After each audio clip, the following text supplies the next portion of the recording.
او غار حرا د هغه ځای نه بیت الله شریف چې د هغه ډایرکټ ښکاري چې هلته ودرېږي نو بیت الله شریف ښکاري چونکې اوس ځکه نه ښکاري چې د عربو دنګ دنګ بلډینګونه جوړ کړي دي خو چې کوم د ګړی هغه ټاور دی چې تا د غار حرا سر ته وخېږي نو ټاور به تا ته مخامخ ښکاري نو پیغمبر علیه الصلاة والسلام په غار حرا کې عبادت کو او مخامخ به بیت الله شریف ته ښکارېده د دې دیدار به هم کو او چې کله به ته د ځان سره به توښه واغستېدله ستوان به اوبه به وي دا به د ځان سره واغستل او ورپسې به چې د نو بیبي خدیجه رضی الله تعالی عنها هم چې د نو د غر سر ته د خوراک څښاک سامان خېجو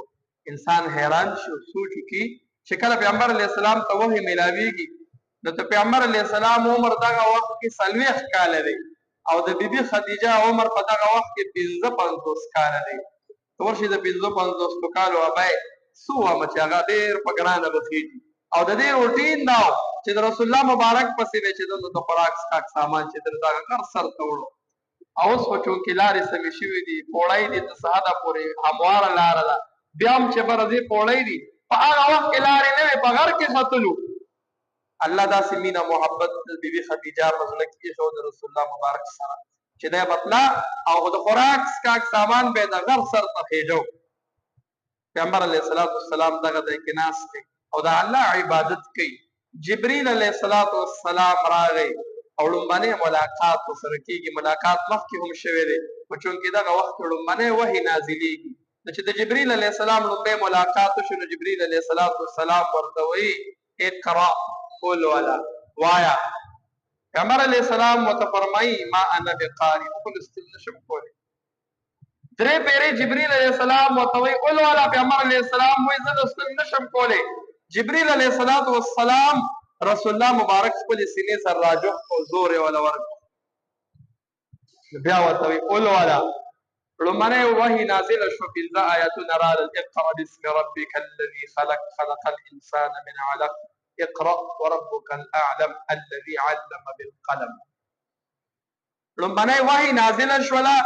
او چې کله ملاقات د رسول الله مبارک د جبريل علیه الصلاة والسلام سره وشو په دغه حالت کې او بیا ول زور مرکب نو یو طرف ته فرشته او بل طرف ته انسان دی نو خامخا انسان باندې چې د یاره راځي او دا یاره ابراهیم علیه الصلاة والسلام هم رااله داسې خبره نه چې په پیغمبر یاره ولې رااله پیغمبر انسان دی چې کله فرشتې رالي او ابراهیم علیه السلام سره مېلمنې شوې او ابراهیم علیه السلام فوري تور لاړ او سخې ول رزق وراړو مخې ته ول کېښود هغوی خوراک نه کو نو ابراهیم علیه السلام یره محسوس کړه چې ولې لاس نه وړي د فرشتې ورته وایي موږ فرشتې یو موږ تاله زیری درکو د بچي او راغلی یو د لوط علیه السلام قوم پسې هغه به هلاکو نو په هغه هم یره راغله نو دغه ځای کې پر رسول الله مبارک باندې هم یره راغله چې ملاقات د یو نوراني مخلوق سره وشو نو فوري طور کور ته راغی چې کور ته راغی نو بیبي خدیجه ته فوري طور وایي زملوني زملوني په ما صادر راواچوئ په ما صادر راواچوئ